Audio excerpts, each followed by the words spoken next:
Hello guys, the depth queen स्वागत करती है अपने डीप वाले डेप्थ वर्ल्ड में। और मैं बात करने वाली हूँ आज किसके बारे में। मैं बात करने वाली हूँ कुशाल टंडन और गौहर खान की लव स्टोरी के बारे में।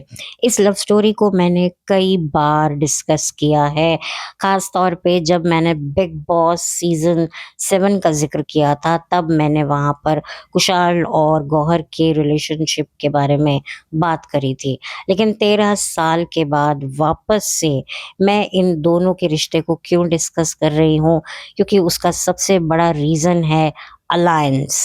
जी हाँ, बिल्कुल सही सुना आपने। अलायंस नाम का एक रियलिटी शो ओटीटी प्लेटफ़ॉर्म पर जिसका नाम है अमेज़न प्राइम, कुछ दिन पहले वो वहाँ पर लॉन्च हुआ और हमें तभी पता चला कि कुशाल टंडन और ज़ायद दरबार उसमें पार्टिसिपेट कर रहे हैं। तो बस जब मैंने ये 2 नाम सुने, तब वापस से 13 साल पुरानी हिस्ट्री जो बिग बॉस सीज़न 7 में क्रिएट हुई थी एज़ अ लव स्टोरी, वो मेरी आँखों के सामने एक बार फिर सामने आ गई और याद आ गया वो गाना, वो भूली दास्ताँ लो फिर याद आ गई। तो बिल्कुल ये गाना, ये सिचुएशन बहुत ज़्यादा मैच कर रहा है इस वक़्त कुशाल टंडन और ज़ायद दरबार के बीच में, क्योंकि इन दोनों के बीच की एक कड़ी है जिसका नाम है गौहर खान। क्योंकि गौहर खान ज़ायद की वाइफ़ बनने से पहले, बेगम जान बनने से पहले कुशाल टंडन की जान थे और कुशाल ने दिलो-जाँ से बिग बॉस सीज़न 7 में जो कुशाल टंडन ने गौहर के लिए जो किया है, वो आज भी लोग उसे याद रखते हैं। अपनी बंदी के लिए स्टैंड लेना हो, चाहे वो गलत तरीके से क्यों ना हो, लेकिन उस बंदे ने लिया। उस बंदे ने हमेशा अपनी फीलिंग्स को खुलकर एक्सप्रेस किया। वो डे 1 से गौहर की तरफ आकर्षित था, तो वो आकर्षित था और उस शो में पूरे तरीके से गौहर के प्रति डेडिकेटेड था। अब बाहर का सिनेरियो मुझे नहीं पता, बाहर इनका रिलेशनशिप कैसा था, मतलब कुशाल कितना लॉयल था, कितना नहीं था, मुझे नहीं पता। लेकिन जितना भी मैंने उसे गौहर के साथ बिग बॉस सीज़न 7 में देखा था, तो वहाँ से मुझे लगता था कि वो पूरे तरीके से गौहर पर फ़िदा हो गया था। आपको याद होगा कि शाहिद कपूर की एक फ़िल्म आई थी जिसका नाम था फ़िदा, जिसमें कहानी थी शाहिद कपूर की, जो करीना कपूर को देखकर अपना सुध-बुध खो बैठते हैं और उनके प्यार में बिल्कुल तबाह हो जाते हैं। अगर आप लोगों ने वो फ़िल्म देखी होगी, वो एक्चुअली वही फ़िल्म थी जिस फ़िल्म से शाहिद कपूर और करीना का रिलेशनशिप शुरू हुआ था। उस फ़िल्म में फ़रदीन खान भी थे। वो फ़िल्म भी, अगर मैं गलत नहीं हूँ, तो केन घोष ने बनाई थी, लेकिन वो फ़िल्म उतनी कामयाब नहीं हुई थी जितना कि हमें एक्सपेक्टेशन थी। फ़िल्म के गाने आज भी बहुत ज़्यादा पॉपुलर हैं सोशल मीडिया पर, तो मुझे लगता है कि जो शाहिद का किरदार था फ़िदा मूवी में, वही किरदार जो है मुझे कुशाल टंडन का बिग बॉस सीज़न 7 में लगा था, क्योंकि गौहर के चक्कर में कुशाल की जो रेल बनी थी, ऑफ़ कोर्स उसमें कुशाल की भी गलती थी, कुशाल की अनमैच्योरिटी थी। ऑब्वियसली कोई लड़का, 28 साल का लड़का जो एकदम से उसे, एकदम से तो नहीं, लेकिन थोड़ी बहुत स्ट्रगल के बाद एक सीरियल मिलता है, एक हज़ारों में मेरी बहना है, जो स्टार प्लस पे आया करता था, वहाँ से उन्हें नेम मिलता है, फ़ेम मिलता है और उसी नेम, फ़ेम की वजह से उन्हें बिग बॉस सीज़न 7 मिलता है और वो वहाँ पर जाते हैं और वहाँ पर उन्हें मिलती है दुनिया की सबसे हसीन तरीन औरत, जिसका नाम है गौहर खान। जी हाँ, गौहर खान कितनी खूबसूरत है वो हम सब जानते हैं। गौहर खान की जर्नी किसी से भी छुपी नहीं है। वो एक टाइम पे मॉडल भी रह चुकी हैं और फ़िल्मों में भी काम कर चुकी हैं और रियलिटी शो का भी हिस्सा रह चुकी हैं। वो रियलिटी शो होस्ट भी कर चुकी है। बहुत कुछ कर चुकी हैं गौहर। अपनी बहन के साथ मिलकर भी उन्होंने द खान सिस्टर करके एक रियलिटी शो भी किया था, जो बिंदास टीवी पर आता था। मैंने ये शो पूरा देख रखा है। तो गौहर को बहुत ही अच्छे तरीके से प्रोफ़ेशनली मैंने ग्रो होते हुए देखा है।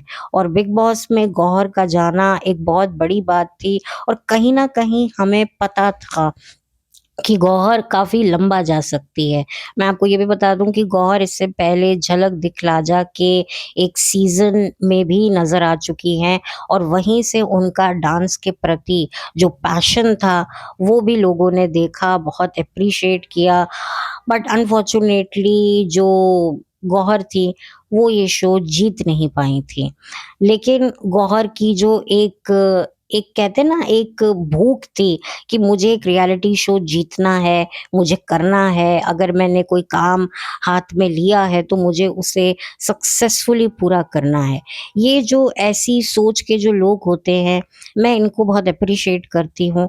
लेकिन कभी-कभी जो आपकी जो एम्बिशियस होते हैं ना, ओवर एम्बिशियस होना भी आपके लिए ही नुकसान होता है क्योंकि इससे आपके साथ जो जेन्युइन रिश्ते भी जुड़ते हैं, आप उन्हें भी समझ नहीं पाते हो, उन्हें भी टाइम नहीं देते हो और वो भी आपको समझ नहीं पाते हैं। और इधर गौहर और कुशाल के साथ भी ऐसा हुआ। कुशाल गेम की बिल्कुल भी परवाह करनी भूल गया था, उसे सिर्फ़ गौहर चाहिए थी। वो गौहर को पूरे तरीके से सपोर्ट करता था और अपने बारे में बिल्कुल नहीं सोचता था। वो भी कह सकता था, वो भी सोच सकता था और अगर आप सोचिए कुशाल एक यंग लड़का अगर तरीके से खेलता तो कोई बड़ी बात नहीं थी कि कुशाल ये शो जीत सकता था, टॉप 2 में जा सकता था। लेकिन गौहर के प्रति उसकी सिंसियरिटी इतनी ज़बरदस्त थी कि जिसकी वजह से उसने बहुत सारे ऐसे गलत कदम उठा लिए। जो भी गौहर को पसंद नहीं करता था उस शो में, कुशाल उसको तो देखता तक नहीं था और यही कारण है कि तनीषा मुखर्जी के साथ भी कुशाल के रिश्ते बहुत ज़्यादा खराब हो गए थे और ऐसे खराब हो गए थे कि शो के ख़त्म होने के बाद तनीषा और कुशाल मैंने तो नहीं देखा कभी साथ में कभी मिले। वो बात अलग है कि गौहर और तनीषा झलक दिखला जा में कुछ साल पहले दिखी थी। गौहर उस रियलिटी शो को होस्ट कर रही थी और तनीषा उसमें पार्टिसिपेट कर रही थी। तो दोनों अपने पुराने गिले-शिकवे भूल कर पैच अप करके एक दूसरे के साथ कॉर्डियल हो रही थी और उधर कुशाल जिसने गौहर के पीछे इतनी बड़ी हस्ती की लड़की के साथ पंगा लिया, उसको काफ़ी कुछ सुनना पड़ा था, काफ़ी उसकी आलोचनाएँ भी हुई थी। और देखो मैं मानती हूँ कि बिग बॉस एक वेल एडिट शो है, लेकिन उस टाइम पर जो दिखता था उसमें मुझे यही लगता था कि कुशाल थोड़ा-सा अगर अपना दिल नहीं, दिमाग इस्तेमाल करता तो बहुत आगे जाता और कोई बड़ी बात नहीं थी। कुशाल की फैन फॉलोइंग भी बहुत थी और गौहर के लिए उसका जो एक प्यार था उसे भी फीमेल अटेंशन बहुत अच्छे से मिल रहा था बट अनफॉर्च्यूनेटली देखो प्यार में ना वही वाली बात होती है। 2 एम्बिशियस लोग साथ में अगर लोग अक्सर ये कहते हैं कि अगर आपको एक अच्छा बॉन्ड बनाना है तो 2 लोगों में से एक इंसान को थोड़ा-सा अपने कदम पीछे करने पड़ते हैं, तभी एक रिलेशनशिप जो है वो सक्सेसफुल होता है। अगर 2 लोगों के एक जैसे ख्वाब होते हैं, तो उन दोनों को ख्वाबों को पूरा करने के लिए वो कभी-कभी एक-दूसरे से भी भिड़ जाते हैं। बहुत कम ऐसे रिलेशनशिप होते हैं जहाँ पर इतनी अच्छी अंडरस्टैंडिंग होती है कि भाई दोनों को एक ही चीज़ चाहिए और वो पूरे तरीके से एक दूसरे के साथ कोऑपरेट करके जो है कॉर्डियली अपने ड्रीम्स के लिए जो है वो एक दूसरे के ऑपोजिट भी होते हैं लेकिन उसका असर अपने रिलेशनशिप पर पड़ने नहीं देते। ऐसे बहुत ही विरले कपल होते हैं लेकिन ज़्यादातर क्या होता है कि 2 एम्बिशियस लोग जो हैं कहते हैं ना उनको शादी नहीं करनी चाहिए क्योंकि फिर वही वाली बात होती है कि दोनों ही अगर अपने एम्बिशंस के पीछे पागल रहेंगे तो अपनी गृहस्थी, अपनी दुनिया जो है उनकी उजड़ जाएगी, उसको कौन सँभालेगा? तो एक को करियर और दूसरे को थोड़ा-सा डाउन होकर अपनी गृहस्थी के बारे में सोचना चाहिए और यहाँ पर ये कुर्बानी कुशाल ने दी थी। कुशाल ने पूरे तरीके से मन बना लिया था कि मुझे गौहर को ही ये शो जिताना है और गौहर जीतना भी चाहती थी और जीतने की चाह रखना कोई गलत नहीं है। और मैं तो ये भी कहती हूँ कि 2 लोग अगर एक-दूसरे को पसंद करते हैं और दोनों ही अपने ड्रीम्स पूरा करना चाहते हैं, फाइट करना चाहते हैं, तो गो अहेड। कोई उनको देखने की ज़रूरत नहीं है। भई उनका रिलेशनशिप इम्पोर्टेंट है, लेकिन उनकी इंडिविडुअलिटी भी इम्पोर्टेंट है। तो मुझे अगर जो कपल्स एम्बिशियस होते हैं, दोनों इक्वली ही अपने करियर को लेकर जो है वो अग्रेसिव रहते हैं, तो मुझे इसमें कोई दिक्कत नहीं भी नज़र आती है। हाँ, बशर्ते कि वो एक-दूसरे को भी अंडरस्टैंड करें, एक-दूसरे को भी सपोर्ट करें। ये गलत होता है कि वो एक-दूसरे को ही काटने लग जाते हैं कि भई एक-दूसरे को ही धक्का देने लग जाते हैं, उनके खुद के ड्रीम से दूर करने लग जाते हैं। आप एक हेल्दी कॉम्पिटिशन कर सकते हो, तू भी आगे बढ़, मैं भी आगे बढ़ता हूँ। ना मैं तुझे धक्का दूँगा, ना तू मुझे धक्का देना। लेकिन ज़्यादातर ऐसा हो नहीं पाता है। लेकिन मैं एक हेल्दी कॉम्पिटिटर होने में बिलीव करती हूँ, भले ही वो कपल एक-दूसरे के साथ रिलेशनशिप में क्यों ना हो। लेकिन ऐसा हो नहीं पाता। लेकिन गौहर और कुशाल के रिलेशनशिप में कुशाल ने ये सैक्रिफाइस किया और उसके दिमाग में कहीं से भी शो जीतने का कोई भी नहीं था कि भई मैं ये जीतूँ, मैं एक टेलीविज़न स्टार हूँ। यकीनन उसको अपनी क्रेडिबिलिटी पता थी कि वो एक स्टार है और गौहर भी उसको जो है मानती थी और कहती थी कि भई ये लड़का जो है इसकी भी एक पर्सनैलिटी है। लेकिन गौहर ने उसको सपोर्ट भी किया, गौहर ने उसको इनकरेज भी किया, लेकिन जो कुशाल था ना, जब तक इंसान खुद अपने सपनों के लिए फाइट नहीं करता, तो कोई कितना भी समझा ले, जब तक आपके अंदर खुद उस चीज़ को पाने की ललक ना हो, तो कोई भी इंसान जो है वो आपको वो कहते हैं ना एडवाइस की जाम तो छलकाता ही रहेगा, लेकिन आपके खुद के अंदर वो ललक होनी चाहिए कि नहीं यार मुझे भी कुछ करना है। तो ये बहुत कम मुझे कुशाल में देखने को मिला और मुझे इस चीज़ का अफ़सोस लगता भी है।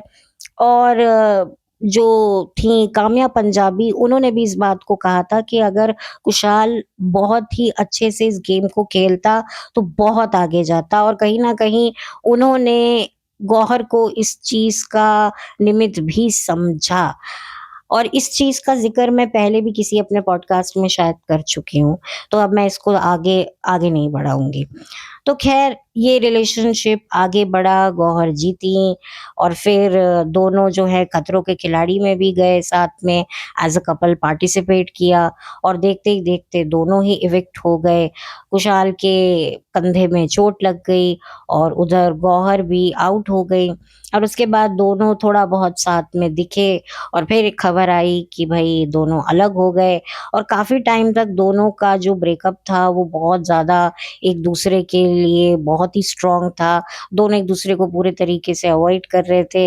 लेकिन धीरे-धीरे थोड़ा-सा वो एक-दूसरे के साथ कॉर्डियल होना शुरू हो गए और फिर इतने कॉर्डियल हो गए कि जब गौहर की शादी हुई तो शादी के बाद जब गौहर अपने काम के सिलसिले में ट्रैवल कर रही थी तो वहाँ प्लेन में उनकी मुलाकात कुशाल से हुई और दोनों एक-दूसरे के साथ बहुत ही अच्छे से कॉर्डियली बिहेव कर रहे थे और इसका वीडियो भी सामने आया था और मुझे ये वीडियो देखकर लिटरली मैंने सर पीटा था कि ये क्या है?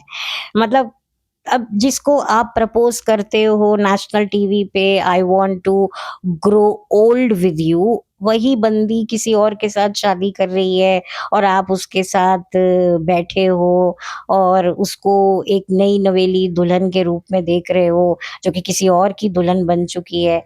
ये मेरे लिए बहुत वियर्ड था क्योंकि कुशाल और गौहर काफ़ी ज़्यादा एक-दूसरे के साथ इन्वॉल्व थे उस शो में और गौहर ने भी जो है कुशाल के रिस्पॉन्सेज़ को कभी भी इग्नोर नहीं किया। वो ये जानती थी, गौहर शुरू से जानती थी कि कुशाल उनमें इंटरेस्टेड हैं और वो उनको लाइक करते हैं। देखिए कोई लड़की जो इस प्रोफ़ेशन में क्या होता है ना, आप नए-नए लोगों से मिलते हो, आपकी बॉडी लैंग्वेज आपको समझ में आती है दूसरे की, अपनी, खुद की, और आप इससे पहले भी एक रिलेशनशिप में रह चुके हो। गौहर इससे पहले भी एक बंदे को डेट कर रही थी, लेकिन उनसे ब्रेकअप करने के बाद वो नज़र आई बिग बॉस के घर में। तो इतने एक्सपीरियंसेस देखने के बाद कोई भी लड़की बेवकूफ़ नहीं होगी, और लड़कियों के अंदर ये इंस्टिंक्ट होता है कि वो एक आँख से ही देखकर मर्द की समझ लेती हैं कि इन आँखों में हमारे लिए इज़्ज़त है या ठरक है। तो गौहर इतनी ज़्यादा इंटेलिजेंट व्यक्ति थीं, और उन्होंने समझ लिया था बहुत जल्दी कि कुशाल उनमें इंटरेस्टेड हैं, और वो भी बराबर से उन्हें पूरा रिस्पॉन्स दे रही थी। भई सब चीज़ें मौजूद होंगी, क्लिपिंग्स वग़ैरह आप लोगों ने देखी ही होंगी। मैंने तो बिग बॉस सीज़न 7 बड़े ही अच्छे से देखा था, और one of my favourite season हुआ करता था। तो मुझे ये सीज़न के बारे में मैंने एक डेडिकेटेडली वीडियो भी मैं बना चुकी हूँ। तो आप सोचिए कि इस सीज़न के साथ मैं कितनी इन्वॉल्व थी। आज से 13 साल पहले ये सीज़न आया था, और मैं बहुत ज़्यादा इन्वॉल्व थी इसमें, क्योंकि तब हम लोग रियलिटी शो को बहुत सच्चा मानते थे, हम लोग मासूम थे। अब 2020 के बाद हम बड़े शाणे हो गए हैं, अब कोई सच भी बोल रहा होता है तो हमें उसकी बात पे विश्वास नहीं आता, और पहले लोग क्या-क्या दिखा के चले जाते थे और हम मूर्खों की तरह उसको सच मान लेते थे। बट ख़ैर वो हमारा खैर एक पॉइंट ऑफ व्यू और हमारी एक पर्सनैलिटी हुआ करती थी। तो ये सारी बातें मैं इसीलिए बोल रही हूँ क्योंकि कुशाल और गौहर की लव स्टोरी को आज भी बिग बॉस की कुछ पसंदीदार लव स्टोरियों की अगर लिस्ट बनाएँ, तो उसमें नंबर 1 पर कुशाल और गौहर होंगे। हालाँकि ये सीज़न 7 था, इससे पहले भी लव लव स्टोरीज़ बन चुकी हैं, लेकिन जो पब्लिक को जेन्युइनली पसंद आई कुछ लव स्टोरी, उसमें से ये लव स्टोरी नंबर 1 या नंबर 2 की पोज़ीशन पर हो सकती है। तो अब इतना पुराना किस्सा एक बार फिर से अब दोहराया जा रहा है, क्योंकि गौहर का एक्स और गौहर का पति एक रियलिटी शो में आमने-सामने आए हैं। अब आने वाले दिनों में ये एक-दूसरे से भिड़ेंगे या एक-दूसरे के साथ दोस्ती करेंगे। ज़ाहिर-सी बात है, जो ओटीटी प्लेटफ़ॉर्म वाले हैं, जो इस रियलिटी शो के कर्ता-धर्ता हैं, वो तो कभी नहीं चाहेंगे। वो तो चाहेंगे कि भई इनके बीच में भिड़त हो, मज़ा आए, क्योंकि लोग देखना चाहते हैं, क्योंकि एक कंपैरिज़न तो अभी भी शुरू हो गया है ज़ाहिद और कुशाल के बीच में। तो कि भई कुशाल गौहर के लिए बेहतर था या ज़ैद बेहतर था। पर ख़ैर अब तो ख़ैर गौहर 2 बच्चों की माँ बन चुकी हैं ज़ैद के, तो भई अब तो मैं तो इस मामले में कुछ नहीं बोलने वाली हूँ, लेकिन जो बोलने वाले बेखौफ़ होकर बोलते हैं, अपना ओपिनियन देते हैं, वो तो देंगे। लेकिन मुझे कभी-कभी समझ नहीं आता कि क्या गौहर को नहीं पता था कि कुशाल इस शो में आ रहे हैं, या ज़ैद को नहीं पता था? ऑफ़ कोर्स पहले के टाइम में अगर ऐसा होता, तो हम कह सकते थे कि यार नहीं पता होगा, लेकिन अब तो सबको पता है कि भई सारी चीज़ें कैसे प्लांट होती हैं, कैसे इनको भूमिका बिठाई जाती है।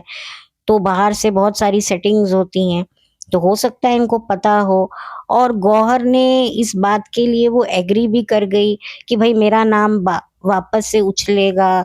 चलो उस टाइम पर तो मैं कुँवारी थी, आज मैं शादीशुदा हूँ और मेरे 2 बच्चे हैं। स्पेशली जो मेरे ससुर जी हैं, जिनको मेरे काम करने से इतना ऐतराज़ है, वो जब देखेंगे कि उनकी बहुरिया का नाम उछल रहा है उनके अतीत के साथ, और ज़ैद को लेकर कि भई उनकी बहू का एक्स और मेरा बेटा एक ही रियलिटी शो पर है, तो भैया ससुर जी को कैसा लग रहा होगा? भई ससुर जी तो ऑलरेडी घूँट पी के बैठे हैं कि मेरी बहू काम कर रही है इस इंडस्ट्री में, जबकि वो बहू जो है उन्हीं के दूसरे बेटे को सपोर्ट करने के लिए कितना कुछ कर रही थी जब आवेज़ बिग बॉस में गए थे।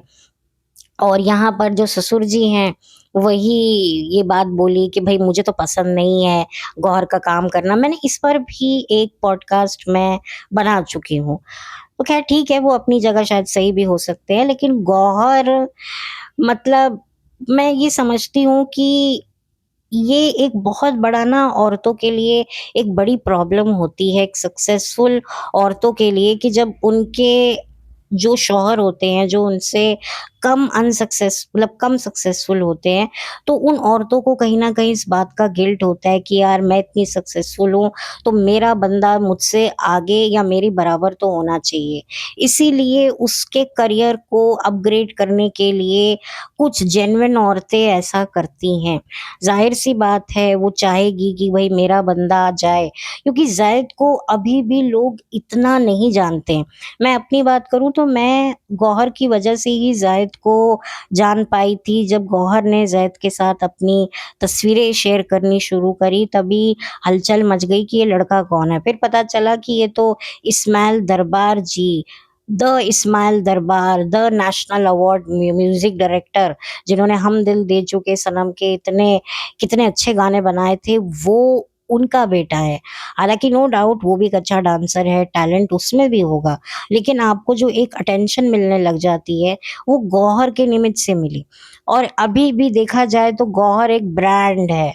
आप देखिए गौहर किस तरीके से, गौहर का एक चैनल भी है, गौहर कुछ आजकल अपने हस्बैंड के म्यूज़िक वीडियो भी डायरेक्ट कर रही हैं। वो बहुत तरीके से अपने हस्बैंड को सपोर्ट करती हैं कि भई मेरा हस्बैंड भी मेरे बराबरी में रहे। तो ये एक औरत का रहता है। अभी एक आदमी होगा, उसकी बीवी को उसके मन में ना गिल्ट नहीं होगा कि यार मैं सक्सेसफुल हूँ और मेरी वाइफ सक्सेसफुल नहीं है, ठीक है, वो सपोर्ट करेगा। मेरे हिसाब से जैसे गौरव खन्ना है, उन्होंने कहीं न कहीं अपनी वाइफ से डिवोर्स लेने से पहले मुझे लगता है उनको कंपनसेट किया है, उनको मीडिया के सामने ले जाकर उनके साथ कुछ व्लॉग्स भी बनाए, कुछ इवेंट्स भी अटेंड किए, उनका हाथ पकड़-पकड़ के कि भई देखो ये है मेरी बीवी, जो आने वाले दिनों में एक्स वाइफ बनने वाली है। तो मुझे लगता है ये तो कंपनसेशन था। अब इसमें भी बहुत सारी बातें अब निकल के आने लगी हैं।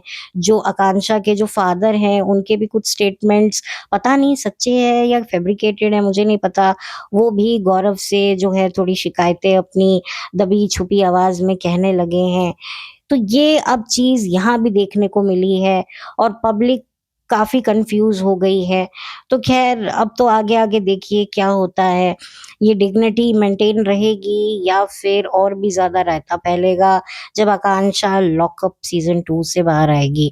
तो अब ये जो रियलिटी शो हैं इसमें ज़्यादातर कंटेस्टेंट की पर्सनल लाइफ़ का जब तक बढ़ता नहीं बनता, तब तक रियलिटी शो को जो है अटेंशन नहीं मिलता है। चाहे वो अलायंस हो, चाहे वो ये ल लॉकअप सीज़न 2 हो। आप देखिए ये दोनों रियलिटी शो अलग-अलग ओटीटी प्लेटफ़ॉर्म पर रिलीज़ हुए हैं और दोनों ही जो रियलिटी शो है, वो कंटेस्टेंट की हरकतों की वजह से ही इनको सुर्खियाँ मिल रही हैं।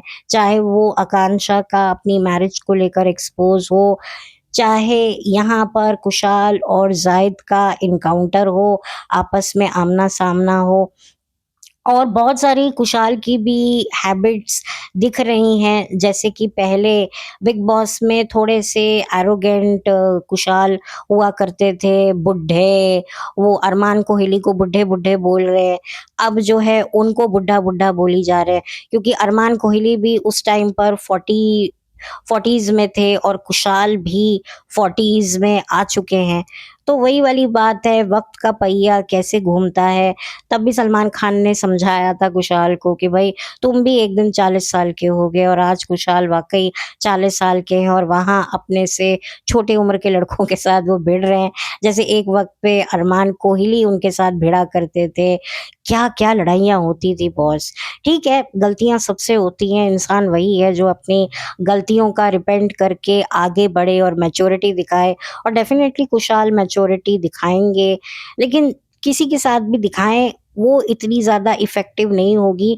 ज़ाहिद के साथ वो कैसे दिखाएँगे और ज़ाहिद बेसिकली मुझे लगता है ज़ाहिद पर डबल प्रेशर है। एक प्रेशर है गेम में आगे बढ़ने का, दूसरा अपने आप को समाज के सामने ये साबित करने का कि मैं गौहर के लिए एक बेस्ट शौहर हूँ, मैं ही उसके लिए बेस्ट था। तो ये कितना बड़ा स्ट्रेस है। मेरे हिसाब से तो पता है ज़ायद को नहीं आना चाहिए था, क्योंकि आगे का पता नहीं, अगर रियलिटी शो में बैक स्टोरी क्या होगी, क्या नहीं होगी, मुझे नहीं पता। हो सकता है कुशाल और ज़ायद बैक स्टेज एक-दूसरे से ऑलरेडी मिल चुके हों, ये सब एक ड्रामा हो, क्योंकि अब ना इन पर पूरी तरीके से ट्रस्ट नहीं होता है। ये जो रियलिटी शोज़ वाले जो ये जो चालें चलते हैं, ये जो गेम्स खेलते हैं, माइंड्स गेम खेलते हैं, ये बेसिकली पर्दे के पीछे इनकी सेटिंग किसी और तरीके से होती है। रूपक में जब आते हैं, फेस टू फेस हमारे सामने जब चीज़ें आती हैं, तो हमें अलग ढंग से दिखाई जाती हैं, हमें लिटरली गुमराह किया जाता है। तो मैं कहीं से भी गुमराह नहीं होना चाहती हूँ, मैं कोई भी ऐसा स्टेटमेंट नहीं बोलना चाहती हूँ जो बाद में फिर कोई बात मेरे सामने आए और मुझे लगे यार ये नहीं बोलना चाहिए था। तो हो सकता है कुशाल और ज़ैद पर्दे के पीछे एक-दूसरे से मिले हों, बात की हो और ये झूठ-मूठ की फाइट्स भी हों, क्या हो कुछ भी हो सकता है, या गौहर ने कुशाल से बात करी हो या चैनल ने कन्विंस किया हो, कुछ भी हो सकता है। देखो कुछ भी हो सकता है। यहाँ पर जो दिख रहा है, हम उस पर भी पूरे तरीके से ट्रस्ट नहीं कर सकते। तो इसीलिए मैं यही कहूँगी कि इन रियलिटी शोज़ में अपने इमोशंस इन्वेस्ट ना करें। हम कर चुके हैं एक वक़्त पे पहले 13 साल पहले, और अब हमें बड़ा ही अफ़सोस है, क्योंकि हम जो है एक को सपोर्ट करते थे, दूसरे को गालियाँ देते थे। तो डेफ़िनेटली अब मैं ये सब नहीं करना चाहती, इसीलिए मैंने ये रियलिटी शोज़ देखने छोड़ दिए हैं। क्योंकि जो भी दिखाया जा रहा है वो सब कुछ एक स्क्रिप्टेड लगता था। पहले कुछ लोग बोलते थे, गुस्सा आता था कि नहीं यार ये शो को बदनाम करने के लिए कह रहे हैं। लेकिन अब लगता है कहीं न कहीं कुछ बातें सच्ची हो सकती हैं। तो इसी वजह से मैं लोगों को भी यही कहूँगी कि भई किसी को भी कंपेयर ना करें, स्पेशली जो हैं गौहर के और ज़ैद के बच्चों के बारे में सोचें। मुझे लगता है कि क्या वो ये नहीं देख रहे कि हमारे बच्चे भी जब बड़े होंगे तो ये सारी बातें उनके सामने आएँगी, क्योंकि भई सोशल मीडिया पे जो-जो सामने आता है, जो-जो हमें दिखाया जाता है, वो हटता नहीं है। ये बड़े-बड़े समझदार लोग भी कहते हैं, मेरी फ्रेंड अनियन भी ये बात बोलती हैं अपने पॉडकास्ट में कि भई ये सोशल मीडिया पे जो कोई चीज़ छप जाती है तो वो मिटती नहीं है। तो ये बच्चे जब बड़े होंगे, आगे बढ़ेंगे, तो ये सारी चीज़ें कभी न कभी तो वो भी देखेंगे, क्योंकि सब बच्चों के पास भी आजकल मोबाइल है, और अगर उनके पास नहीं है तो उनके दोस्तों वगैरह के पास होगा। तो मुझे बड़ा बुरा लगता है उन बच्चों के लिए, क्योंकि ठीक है अभी गौहर के बच्चे बहुत छोटे हैं, ज़ाहिद और गौहर के, लेकिन बड़े तो वो भी होंगे। तो मुझे बच्चों के लिए थोड़ा स्ट्रेसफुल लगता है, बाकी तो मुझे घंटा कोई फ़र्क नहीं पड़ता कि भई ये आपस में एक-दूसरे के साथ क्या बिहेव करें, क्योंकि अब हमारे लिए वो गलियाँ हम लोग छोड़ आए हैं। वो गाना है ना, छोड़ आए हम वो गलियाँ, तो हम वो गलियाँ छोड़ चुके हैं। वही कंटेस्टेंट, वही इमोशंस, वही एक डेडिकेशन कि नहीं यार अपना बंदा, अपनी बंदी जीतनी चाहिए। जो हम पहले एकजुट हो जाते थे कि भैया यही जीतना चाहिए, अपना बंदा जीतना चाहिए और कोई नहीं जीतना चाहिए, अपनी बहन जीतनी चाहिए। अब वो हम सब करते नहीं हैं, जो मर्ज़ी जीतो, कुछ भी करो, अब हमें क्या? तो ये कुशाल, ज़ाहिद एक-दूसरे से भिड़े, दोस्ती करे, कुछ भी करे, हमें क्या? क्या पता इनकी साँठ-गाँठ पीछे हो रखी हो, भई पैसा सबको चाहिए। और ये जो अलायंस का तो मुझे नहीं पता है, ये किसका है? ये भी एकता का है क्या? लॉकअप तो शायद एकता का है, बट ये भी एकता का है, मुझे नहीं पता किसका है। जिसका भी है, बट जो भी है ये अलायंस जो है उसको एक तरीके से पब्लिक को एक अट्रैक्शन पॉइंट तो दिखाना था ना, क्योंकि लॉकअप सीज़न 2 भी आ रहा है और उसमें भी काफ़ी नामी लोग हैं। गोविंदा जी की पत्नी भी उसी रियलिटी शो में लॉकअप में गई हैं। फराह खान और रितेश देशमुख उसको होस्ट कर रहे हैं, और इधर कुणाल खेमू होस्ट कर रहे हैं। तो वही वाली बात है ना कि कंटेस्टेंट ऐसे लाओ, और लाओ भी वैसे वाले कंटेस्टेंट लाओ जिन्होंने एक वक़्त पे रियलिटी शो पर काफ़ी आफ़तें मचाई थी, तो उनको एक नए रूप में, एक नए साँचे में ढाल कर पब्लिक के सामने जो है लेकर आओ कि पब्लिक पुरानी बातों को भी याद करेगी, जज करेगी। मतलब ये जो एक गिमिक्स होती है माइंड के साथ, इमोशन के साथ ऑडियंस की, जो ये क्रिएटिव टीम खेलती है, हैट्स ऑफ क्या तुम लोगों ने दिमाग लगाया कुशाल टंडन को, क्योंकि कुशाल टंडन ने खुद ये बात बोली थी बिग बॉस से निकलने के बाद, जब उनका गौहर से ब्रेकअप हो गया था, कि भाई मैंने बिग बॉस में जाकर बहुत बड़ी गलती करी। अब आप देखिए कि इतने सालों के बाद कुशाल एक और रियलिटी शो में जाते हैं और वहाँ उनको अपनी एक्स का करंट हस्बैंड देखने को मिलता है। जिस बंदी को उसने आज की तारीख में 2 बच्चों की माँ बना दिया है, यानी कि उसका हस्बैंड, मेरी बंदी को जिसको मैंने बोला था I want to grow old with you, उस बंदी के साथ शादी रचाकर अपने इंस्टाग्राम के कैप्शन पे इस बंदे ने लिखा था, now I want to grow old with you. मुझे याद है जब जायद और गौहर की शादी हुई थी, तो जायद ने भी शायद यही कैप्शन डाला था फोटो के नीचे। तब भी मुझे बड़ी हंसी आई थी कि यार ये तो किसी और ने बोला था। तो हो ना हो भाई, जायद ने भी बिग बॉस सीजन 7 देखा होगा, अपनी जान को किसी और की जान की दुश्मन बनते हुए देखा होगा। भाई अब मैं पुरानी बातें अब क्या बोलूँ, अब ठीक है भाई, मैं बच्चों के लिए ज़्यादा डीप में नहीं जाऊँगी, लेकिन जिन्होंने भी बिग बॉस सीज़न 7 देख रखा है, वो सब समझ गए होंगे कि मैं कहाँ बात कर रही हूँ। मैं अब नहीं, नहीं इतना नहीं, नहीं, नहीं। देखो, मैं बात करती हूँ, लेकिन मेरी भी अपनी कुछ लिमिटेशंस है, मेरी भी कुछ मान है, मर्यादाएँ हैं, मेरे भी कुछ मॉरल एथिक्स हैं, जिसको मद्देनज़र रखते हुए मैं और डीप में नहीं जाऊँगी। लेकिन इतिहास रच चुका था, मतलब जो भी कुशाल और गौहर की जो प्रेम कहानी है, वो बिग बॉस सीज़न 7 में काफ़ी अच्छे से रची गई, और इतने अच्छे से रची गई कि इतने साल बाद, 13 साल बाद उस कहानी को वापस से एक अलग ढंग में दिखाया जाएगा। कोई बड़ी बात नहीं है, आने वाले वक़्त में गौहर भी अपने पति से मिलने आए, और तब तक अगर कुशाल रहे, तो वो उनके साथ भी हेलो, हाय, बाय-बाय करे, और ये भी एक न्यूज़ बने, तो गौहर को भी पता होगा। गौहर इतनी बेवकूफ़ नहीं है, वो भी इतना काम इंडस्ट्री में कर चुकी है, रियलिटी शोज़ कर चुकी है, सब कुछ कर चुकी है वो। तो वो भी सब जानती है, और भई पब्लिसिटी के लिए, पैसे के लिए ये रीपेमेंट्स, इमोशनल रीपेमेंट्स तो देने ही पड़ेंगे। और कोई बड़ी बात नहीं है, ज़ाहिद ने भी अपने अब्बा जी को समझा दिया होगा कि ये सब रियलिटी शो है, क्योंकि जो इस्माइल दरबार जी हैं, वो भी बिग बॉस सीज़न 3 में जा चुके हैं। आप देखिए कि बहू से पहले ससुर जी बिग बॉस के घर का चक्कर काट आए हैं। Amitabh Bachchan ji big boss season 3 के होस्ट हुआ करते थे। तो भाई उनको भी पता होगा, उन्होंने रियलिटी शो जज भी किया है सिंगिंग। तो भाई अब ये आपसी अंडरस्टैंडिंग है, ठीक है, मनमुटाव अपनी जगह होते हैं, लेकिन अंडरस्टैंडिंग भी फैमिली कर ही लेती है। तो अब मैं क्या बोलूँ, ये मुझे बातें थी जो आपके सामने करनी थी, कि रियलिटी शो वाले अपने शो को चलाने के लिए इंसान की पर्सनल लाइफ का कितना भरता बनाते हैं, और ये कंटेस्टेंट भी पैसे के लिए जो है अपना भरता बनवाते हैं, क्योंकि भरता अगर अच्छा बनेगा तभी बिकेगा और लोगों को पसंद आएगा और ज़्यादा डिमांड बढ़ेगी। तो भई ओटीटी की भी तो टीआरपी होती है, व्यूअरशिप होती है। तो देखिए ये होती है कहानियाँ इन आर्टिस्टों की। भई ये कितने मजबूर होते हैं। हम तो ख़ैर इतने, हम आम इंसान तो अपनी निजी जीवन के लिए, निजी जीवन को प्रोटेक्ट करने के लिए क्या-क्या करते हैं। और ये देखिए यहाँ पर ये खुद ही अपने प्रोफ़ेशन के लिए, प्रोफ़ेशनलिज़्म के नाम पर कितना ज़्यादा जो है खुद को टॉर्चर फ़ील करवाते हैं। अब क्या गौहर ये सब नहीं देख रही होगी, ठीक है, उसको भले ही सब कुछ पता हो, वो अंडरस्टैंडिंग है, कुछ भी है, बट है तो वो एक औरत ही ना, ठीक है।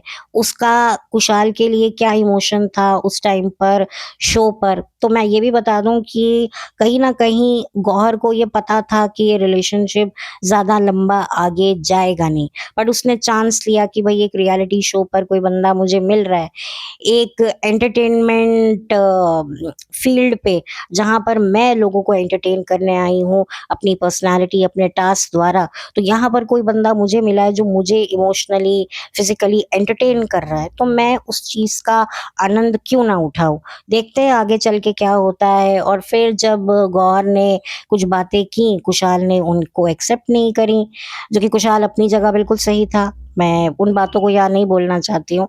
ठीक है भई, देखो वो प्यार ही क्या जो आपसे आपकी पहचान छीन ले। मैं इस चीज़ में बहुत बिलीव करती हूँ और मैंने तभी जो है सोनाक्षी और उनके हस्बैंड ज़हीर के बारे में बात करी थी कि भई उन दोनों ने वाक़ई एक-दूसरे से प्यार किया और जेन्युइनली एक-दूसरे को एक-दूसरे के मज़हब के साथ एक्सेप्ट किया, बिना एक-दूसरे में किसी भी तरह का कोई बदलाव लाए हुए। तो ठीक है, हर जगह पर सिचुएशन नहीं चलती है, जैसे हिमांशी और आसिम के रिलेशनशिप में भी हुआ, वो अलग हो गए। हालाँकि जैस्मिन और अली का रिश्ता अभी भी जो है एक बीच मझधार में है, वो आगे कब पार लगेगा वो मुझे नहीं पता। बट मैं इतना कहूँगी कि भई ठीक है, ऐसे रिलेशनशिप में बहुत सारी अंडरस्टैंडिंग, बहुत मैच्योरिटी की ज़रूरत है। अगर आप ये कर सकते हैं तो ऐसे रिश्तों में आगे बढ़िए, नहीं तो ऐसे रिश्तों में अपना वक़्त बर्बाद करने का कोई मतलब नहीं है और कुशाल और गौहर ने भी समझदारी से जो है अपना वक़्त ज़्यादा बर्बाद नहीं किया है।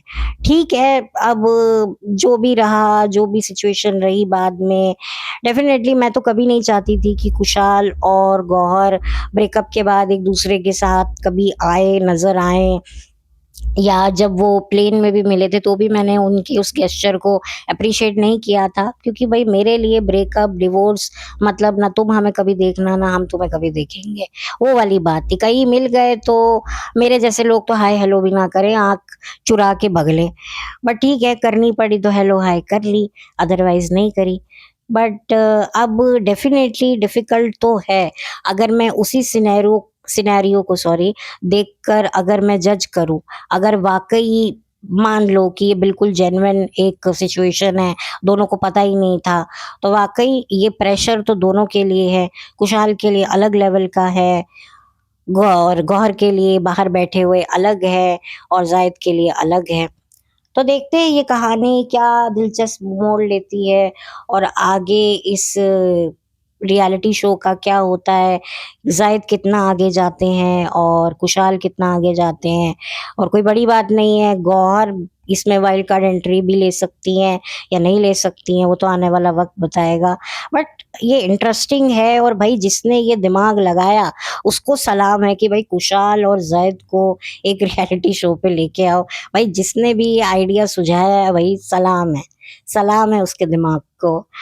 तो चलती हूँ, अब लौट कर मिलती हूँ। आप बताइएगा आपको ये पॉडकास्ट कैसा लगा? मैंने पता नहीं कितनी बार कुशाल और गौहर का अलग-अलग विभिन्न प्रकार से उनके रिलेशनशिप का हमेशा से मैंने ज़िक्र किया है और ऐसा भी ज़िक्र मुझे करना पड़ेगा, मुझे उसकी कतई उम्मीद नहीं थी। तो ये रियलिटी शो है, रियलिटी शो में कुछ भी हो सकता है और क्या पता ऐसा भी हो सकता है कि गौहर, कुशाल और ज़ाहिद अच्छे फ्रेंड्स बने बाहर, एक-दूसरे के साथ सोशल मीडिया पे पोस्ट लगाएँ। भैया कुछ भी हो सकता है, कुछ भी। तो चलिए इस कुछ भी के साथ अब फिर से मिलेंगे एक नए पॉडकास्ट के साथ। तब तक के लिए चैनल को सब्सक्राइब कीजिए, वीडियो को लाइक कीजिए, कुछ कहना चाहते हैं तो आपके कमेंट सेक्शन मेरा हाज़िर है। आपने बिग बॉस सीज़न 7 देखा है तो ज़रूर बताइएगा। आपने कुशाल और गौहर की लव स्टोरी को कैसे आप देखते थे या अब क्या आप समझ रहे हो इस अलायंस को देखकर या देख भी रहे हो ये रियलिटी शो या नहीं? मैं तो नहीं देख रही हूँ, ना मैं लॉकअप देख रही हूँ, मैं कुछ नहीं देख रही। सोशल मीडिया पे जो छोटी-छोटी क्लिपिंग्स दिखने को मिल जाती हैं, उससे ही मुझे सब कुछ समझ में आ जाता है। भई क्यों ना समझ में आए? इतने सालों का अनुभव है, जो मैंने सन 2000 आई थिंक 5 से रियलिटी शोज़ देखने शुरू किए थे। नच बलिए सीज़न 1 आया था और वहीं से एक तरीके से शुरू हुआ था थोड़ा-थोड़ा सफ़र। हालाँकि नच बलिए सीज़न 1 मैंने ज़्यादा नहीं देखा है, लेकिन 2 देखा। मतलब एक तरीके से आप सोच सकते हैं कि 20 साल हो गए हैं मुझे रियलिटी शोज़ से। हालाँकि पिछले 6 सालों से मैंने रियलिटी शो देखने बंद किए हैं। 2005 से शुरू होकर 2000 फरवरी 20 तक मैंने रियलिटी शो बड़ी शिद्दत से देखे हैं। उसके बाद मैंने धीरे-धीरे रियलिटी शो देखने कम कर दिए और अब तो बिल्कुल नहीं देख रही हूँ। तो जितना भी मेरे पास स्टॉक में अनुभव है, तजुर्बों के नोट और अनुभवों के सिक्के, वो मैं आप लोगों पर लुटा रही हूँ और आप लोगों को इसी वजह से बता रही हूँ कि ये पॉसिबिलिटी हो सकती है। तो मैं भी कभी-कभी भूल जाती हूँ, बहुत पीछे चली जाती हूँ, तो वहाँ से मेरे लिए वापस आना भी बड़ा डिफ़िकल्ट हो जाता है क्योंकि मैं बेसिकली एक बहुत ही पैशनेटिव इंसान हूँ। किसी भी चीज़ से मैं जुड़ती हूँ ना, तो बड़े ही शिद्दत से जुड़ती हूँ और जब उससे अलग होती हूँ, तो भी मेरे लिए बड़ा डिफ़िकल्ट होता है। तो यही वजह है कि अभी भी कुछ चीज़ें हैं मेरी लाइफ़ से जो जा चुकी हैं, फिर भी वो याद आती हैं। एक पैशनेटिव इंसान की यही फ़ितरत होती है कि वो इतनी आसानी से चीज़ों को लेट इट गो नहीं कर पाता है क्योंकि वो इतना अपना पैशन, इतना इमोशन डालता है ना कि उसे वापस खींचने में भले ही वो फिज़िकली खींच ले, अपने आप को अलग कर ले, लेकिन इमोशनली कहीं न कहीं उसकी कनेक्टिविटी रहती है और यही वजह है कि मैं रियलिटी शो ना देखते हुए भी उनके बारे में बात करती हूँ। तो आप सोचिए जब मैं देखती थी तो मैं कितने पैशनेटली देखती थी। कोई भी मैंने ज़िंदगी में अगर कोई काम पैशनेटिवली किया है उसमें मैंने अपना 900% दिया है, तो कहीं न कहीं वो चीज़ मेरे साथ ना होकर भी मेरे साथ में है। तो भई मैं तो ऐसा समझती हूँ, पैशन को मैं ऐसा देखती हूँ। आप कैसा देखते हैं वो मुझे नहीं पता, लेकिन मैं तो ऐसा देखती हूँ। अगर कुछ मैंने ज़्यादा बोल लिया हो तो माफ़ी चाहती हूँ। अब हो गया है मेरा टाइम अप, अब मुझे करना है ये वीडियो ख़त्म और जल्दी मिलूँगी आपसे। Thank you so much.